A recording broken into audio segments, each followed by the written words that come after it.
Χαίρετε κυρίες και κύριοι. Από την μακρινή Αυστραλία ήρθε ο δάσκαλος πολεμικών τεχνών για να διδάξει τις τεχνικές του στα Ολυμπιακά αθλήματα. Έμειναν όλοι ικανοποιημένοι από τον τρόπο με τον οποίο έδειχνε με κάθε λεπτομέρεια τις ασκήσεις και οι αθλητές έκαναν χωρίς μεγάλη δυσκολία. Το βράδυ και εδώ. Έτσι, και να πάει να είναι παράλληλα με το πάτωμα, έτσι, όχι έτσι προς τα πάνω. Θα μπορέσουμε να κλείσει, εντάξει, να είναι προς τα έξω. Κατεύθυνση αυτή, εντάξει. Και η δύναμη να είναι εδώ. Εδώ τα δάχτυλα να είναι χαλαρά. Και να γίνει μαζί. Η κίνηση θα γίνει μαζί.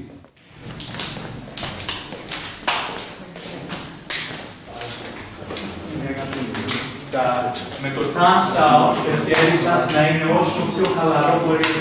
Με 10% θα έχει δύναμη το thumbs out. Η γροθιά σας θα έχει 90%.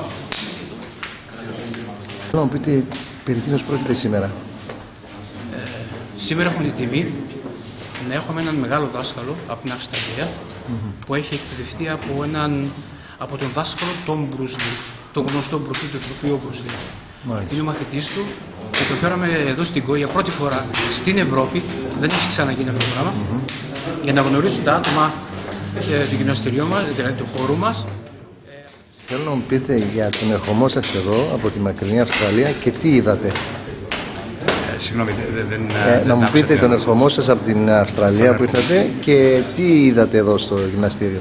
Στο γυμναστήριο. Ναι. Λοιπόν, πρώτα χαίρομαι πάρα πολύ που ήρθα από την άλλη άκρη του κόσμου και γνώρισα μία σχολή, ένα δάσκαλο που κάνει τα ίδια με το τι κάνουμε εμείς στην άλλη άκρη του κόσμου. Είναι το σύστημα που κάνουμε. Είναι σε όλο το πλανήτη, είναι περίπου 2 εκατομμύρια άτομα που κάνουν αυτό το σύστημα, αλλά υπάρχουν μεγάλες διαφορές και είναι λίγοι που έχουν την σωστή μέθοδο. Μπορεί κάποιος να κάνει και πρωταθλητισμό? Όχι σε αυτό το σύστημα, που κάνουμε εμείς. Είναι πιο πολύ για την αυτοάμυνα, για την επιθετική αυτοάμυνα, ας το πούμε έτσι. Δεν έχει πρωταθλητισμό. Μάλιστα. Οι αθλητές που είδατε σας ικανοποιούν? Σίγουρα. Γι' αυτό είμαι πολύ χαρούμενος που σε ένα νησί, μικρό νησάκι στην Ελλάδα, υπάρχει ένα σύστημα... Μεγάλη ενέργεια, Πολύ μεγάλη ενέργεια και χαίρομαι πάρα πολύ γι' αυτό, γιατί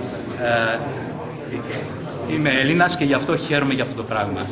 Γιατί έχω δει πάρα πολλά εκεί που είμαι και σε όλο τον κόσμο που δεν έχουν καμία σχέση με το σωστό Wing Chun που κάνουμε. Μάλιστα. Εδώ. Αυτό το άθλημα κάνει κανείς περισσότερο άμυνα ή επίθεση? Εντάξει, είναι περισσότερο επίθεση. Η καλύτερη άμυνα είναι η επίθεση. Και σε αυτό έχουμε βασιστεί ολόκληρο το σύστημα και είναι ένα πολύ επιθετικό σύστημα. Μάλιστα. Εσείς οι κυρίες παίρνετε μέρος σε αυτά τα αθλήματα για να προσέχετε και να έχετε? Μπράβο, ακριβώς. Έτσι. Και να έχουμε. Βλέπω όμως ότι είναι λίγες οι γυναίκες. Ναι, επειδή έχουμε... Ίσως σήμερα... εργάζονται κιόλας. Πώς βλέπετε το άθλημα εσείς? Πώς το βλέπετε το άθλημα εσείς? Το άθλημα βοηθάει πάρα πολύ αυτές τις γυναίκες, οι οποίες θα χρειαστούν αυτοπεποίθηση για να προχωρήσουν. Και καλά κάνετε, γιατί συμβαίνουν τόσα. Για τον δάσκαλο, σήμερα τι έχετε να πείτε? Ο δάσκαλος μας έκανε τη τιμή να έρθει και να γνωριστούμε πιο καλά και να γνωρίσει και τους μαθητές. Μάλιστα. Εύχομαι να μάθετε γρήγορα για να μην έχετε πρόβλημα. Να τελειώσουμε με εσάς. Το θέμα είναι με τα παιδιά, είναι καθολική η συμπεριφορά τους εδώ που έχουν έρθει? Λείπουν και άλλοι αθλητές? Λείπουν πάρα πολλά άτομα επειδή εργάζονται. Είναι πολύ καταδρομές, έχουμε πολύ να κάνουμε με τις καταδρομές εδώ. Είναι υπηρεσίες και το θέμα είναι ότι δεν είναι μόνο αυτό, είναι το θέμα ότι κάναμε γνωστό το νησί και στην Αυστραλία. Είναι σημαντικό. Αυτό είναι σημαντικό και δεν το περιμέναμε ότι υπάρχουμε εμείς εδώ στην Ελλάδα, ότι υπάρχει αυτή η ποιότητα εδώ στο νησί.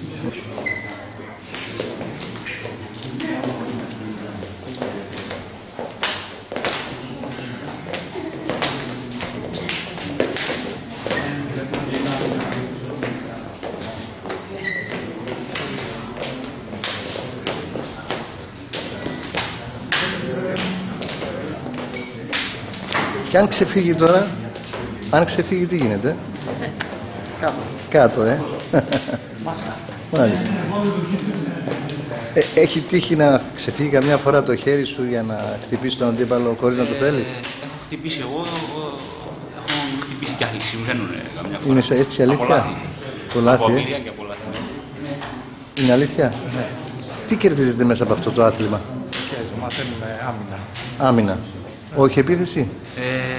Στην τεχνική τη συγκεκριμένη είναι και τα δύο. Γιατί η καλύτερη άμυνα είναι η επίθεση. Ακριβώς αυτό.